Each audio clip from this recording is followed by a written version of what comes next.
Magkakaiba sinasabi ng ilang mababatas kung maaari pagpatuloy ng 20th Congress ang impeachment trial ni Vice President Sara Duterte kapag hindi natapos ang kasalukuyang Kongreso.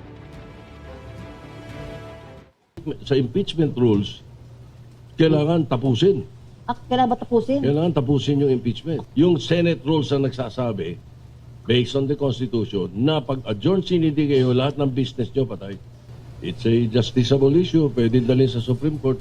Hindi natatapos ang isang impeachment proceeding na nakahain na sa Senado.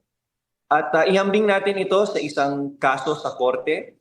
Once a case is filed with the trial court, the judge may retire, the judge may get promoted, but the case stays on with the trial court. Ayon kay Senator-elect Tito Soto na dati rin naging Senator Judge sa impeachment trial ni dating Chief Justice Renato Corona, titigil ang lahat ng proseso ukol sa impeachment trial kapag natapos ang 19th Congress sa June 30. Sabi naman ng House Prosecutor Lawrence Defensor, ang matatapos lang sa June 30 ay ang legislative power nila at hindi ang tungkulin nila sa impeachment trial. Sa Lunes, June 3, ipepresenta na ng House Prosecutors ang Article of Impeachment laban kay BP Duterte. Sabi ni Defensor, isang kasamaan lang nila ang magbabasa niyan sa Senado.